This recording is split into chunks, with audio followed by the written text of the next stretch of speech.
Usually ಒಂದು 600-700 ರೂಪಾಯಿ ಬರ್ತಾ ಇತ್ತು ಒಂದು ಮಂತ್. ಇದು ಯಾವುದೇ ರೀತಿ 2 ಮಂತ್ ಅಲ್ಲ, 3 ಮಂತ್ ಅಲ್ಲ, 4 ಮಂತ್ ಅಲ್ಲ, ಒಂದು ತಿಂಗಳಲ್ಲಿ 2031 ರೂಪಾಯಿ ಬಿಲ್ ಬಂದಿದೆ. ಸೊ ಯಾಕೆ ಬಂತು? ಮಿಸ್ಗೈಡ್ ಮಾಡಬೇಡಿ. ಸೊ ಅವ್ರು ಯಾರೋ ಒಬ್ರು ನನಗೆ ಹೇಳಿದ್ರು ಮಿಸ್ಗೈಡ್ ಮಾಡಿದ್ರೆ ಆಕ್ಚುಲಿ. ಸೊ ಅಂಥವ್ರಿಗೆ ಹೇಳೋದೇನಪ್ಪ ಅಂತಂದ್ರೆ, ನೀವು ಯಾವುದೇ ಒಬ್ಬ ಗ್ರಾಹಕ ಬಂದಾಗ ನೀವು ಅವರಿಗೆ ಸೇವೆ ಮಾಡಲಿಕ್ಕೆ ಇರೋದು.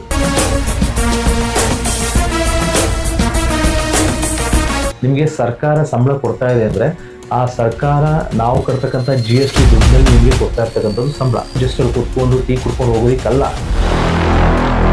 ಸೊ ಈ ಜಾಸ್ತಿ ಬಂದಂತಹ ಬಿಲ್ಗಳಲ್ಲಿ ಅಂದ್ರೆ ಮೀನ್ಸ್ ಅಮೌಂಟ್ ಮುಂಚೆ ಏನ್ ಬರ್ತಾ ಇತ್ತು ಅದಕ್ಕಿಂತ ಜಾಸ್ತಿ ಬಂದಿದ್ರೆ ಬಿಲ್ಲು, ಅಥವಾ ಮುಂಚೆ 0 ಆಗ್ತಾ ಇತ್ತು, ನನಗೆ ಸಬ್ಸಿಡಿನಲ್ಲಿ ಝೀರೋ ಆಗ್ತಾ ಇತ್ತು, ಈಗ ನನಗೆ ಸಬ್ಸಿಡಿ ಬಂದಿಲ್ಲ, ನನಗೆ ಬಿಲ್ ಜಾಸ್ತಿ ಬಂದಿದೆ ಅನ್ನೋ ಒಂದು ಸಮಸ್ಯೆಗಳು ಕೆಲವರಿಗೆ ಎದುರಾಗಿದೆ.